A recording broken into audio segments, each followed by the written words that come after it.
नमस्कार. आज तुमचा बराच गडबडीचा दिवस आहे. आणखीन एक प्रेस कॉन्फरन्स आहे, तुम्हाला जाणीव आहे. वेळेची जरा मागे पुढे झाल्याबद्दल थोडीशी दिलगिरी व्यक्त करतो. या आपल्याशी संवाद साधण्याकरता माझ्यासोबत आहेत आमच्या शहर काँग्रेस कमिटीचे नवीन अध्यक्ष निलेश खैरे, आमचे ज्येष्ठ नेते इथले शरद आहेर आणि श्री गायकवाड आणि उपस्थित सर्व बंधू भगिनी. मला वाटतं काय एकदा मागच्या वर्षी आलो होतो मी, पण बहुतेक मोठा दौरा असा 4-5 वर्षानंतर होतोय असं मला आवडतं. याच ठिकाणी खोलीत होतो मी. येताना सुरुवातीलाच पहिल्यांदाच मी समृद्धी मार्गावरून आलो आणि म्हटलं की आपण लवकर पोहोचू म्हणून. पण समृद्धी मार्गावरून नाशिकला यायला कुठेही सायनेज किंवा पाट्या किंवा काही नसल्यामुळे आमचा रस्ता चुकला आणि बरंच आम्हाला फिरावं लागलं. एक मोठं शहर, आधुनिक शहर आहे, त्यामध्ये एक चांगलं रस्त्याला नावं असणं, सायनेज वगैरे असणं. तर नवीन तुमचे पालकमंत्री आले, ते करतील अशी मला अपेक्षा आहे. एक आधुनिक शहराकडे वाटचाल केली पाहिजे. माझ्यासारख्याला जरा हायवेवर नाशिकमध्ये यायला जर रस्ता चुकत असेल तर माझी चूक असू शकते, म्हणजे काही पाट्या नाहीत, काय नाहीत. आणि रस्त्याच्या खड्ड्याचा मी थोडा अनुभव घेतला येताना.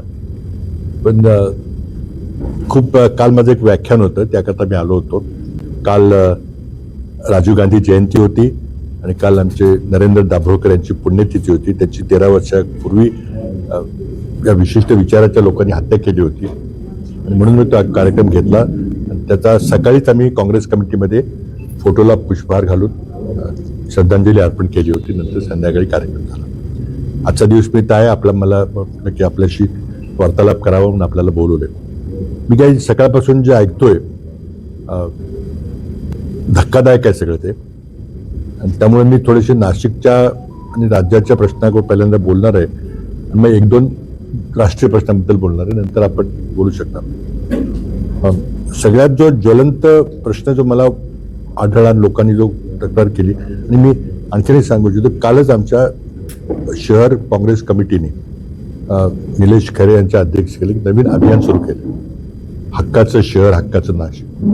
ते अभियान थोडं वेगळं आहे की ते काँग्रेसचं अभियान असं नाही आहे. आम्ही ते पीपल्स मुवमेंट, जन आंदोलन म्हणून करतो. सर्व NGOज आम्ही त्यात घेऊन पण सगळ्यांनी मिळून नाशिक करता आपण प्रयत्न करू. असं काही अशा स्वरूपाचं ते आंदोलन आहे, त्याचं अजून स्वरूप पुढं जायचं. पण त्याचं काल मी उद्घाटन केलं. आणि जी काही परिस्थिती चाललेली आहे त्याबद्दल त्या एका माध्यमातून आम्ही पब्लिक अवेअरनेस कॅम्पेन सुरू करणार आहोत. काल तो कार्यक्रम झाला. सगळ्यात धक्कादायक जी बाब आहे, मला आता विश्वास बसला की आम्ही बऱ्याच वेळेला राष्ट्रीय पातळीवर बोलतो की जे युवकांचं आंदोलन झालं त्यामुळे ते क्रांतिकारक आंदोलन होतं, त्यामध्ये काही शंका नाही आहे.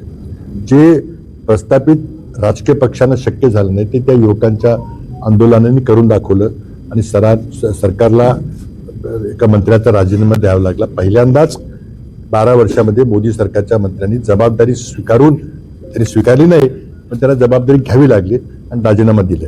शेतकरी आंदोलनमध्ये सरकारला माघार घ्यावी लागली होती, पण त्यात 700 लोक मृत्युमुखी पडली होती. वर्षभर ते आंदोलन चाललं होतं. पण युवकांचं आंदोलन अगदी वेगळं होतं.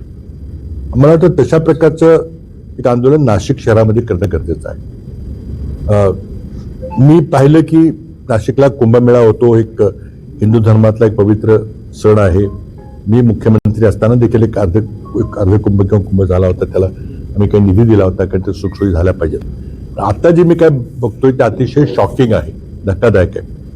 की गेल्या वर्षी मला वाटतं काहीतरी 3-3.5 हजार कोटीचा खर्च झाला होता. आता 35,000 कोटीचं बजेट काढलेलं आहे आणि कुठलंही सरकारी बजेट जे असतं ते 1.5 वाढतं संपेतोपर्यंत. म्हणजे ह्या ज्या सुविधा आहेत आणि या सुविधामध्ये कुठलाही प्रोजेक्ट रिपोर्ट, प्रकल्प अहवाल नाहीये, कॉस्ट बेनिफिट अनालिसिस नाहीये. यामध्ये लोड कॅरिंग कॅपॅसिटीचा विचार केला नाही, किती लोक येणार आहेत. मागच्या वेळेला काहीतरी 40-1 लाख लोक एकूण आले होते. आता सरकारचं म्हणणं आहे की 6 कोटी लोक येतील. खरंच 6 कोटी येतील का, याचा कोणी अभ्यास केलेला आहे का, केंद्र सरकारने केलेला आहे का? आणि जर 6 कोटी लोक खरंच आले तर एवढा लोड सिव्हिक अम्युनिटीजवर तो झेपेल का, त्याचा कोणी विचार केलेला दिसत नाही. एन्व्हायरमेंटल इम्पॅक्ट असेसमेंट केलेलं नाही, सोशल इम्पॅक्ट असेसमेंट केलेलं नाही. आणि हा विषय फक्त मला वाटतं पैसे खाण्याचा विषय आहे, टेंडर काढण्याचा विषय आहे. मग कशा प्रकारे टेंडर काढली, कुठल्या कंपनीला मोठं कॉन्ट्रॅक्ट दिले, कुणाला सब कॉन्ट्रॅक्ट दिले, आणि कोण म्हणतं की हे केंद्र सरकार करतंय, अमित शहा करतायत, कोण म्हणतं माझा काही संबंध नाही. नवीन authority Nashik regional development authority केलेली आहे. ती अर्बन डेव्हलपमेंट मंत्र्यांच्या खाली असते, पण इथे एकनाथ शिंदेचा मला काहीच रोल दिसत नाही. इथे नवीन पालकमंत्री तुमचे नेमले त्यांनी, म्हणजे ते आता नाशिकचे मुख्यमंत्री झाल्यासारखं वाटतायत. काही बरेच बंगले वगैरे घेतले त्यांनी, काही काही केलंय. मला वाटतं की जो काही खर्च करायचा आहे खर्च होईल. हिंदू धर्माचा एक पवित्र तो सण आहे, खूप लोक येतात, पण वास्तविक असेसमेंट कुणी, वास्तविक प्रोजेक्ट रिपोर्ट कुणी केलाय का? आणि जर 6 कोटी लोक येणार म्हणून सांगितलं, 6 कोटी लोक नेता गेल्या वेळेला 40 लाख आलो, तसं केलं तर त्याला जबाबदार कोण आहे? त्या नावाखाली पैसे खर्च करतायत.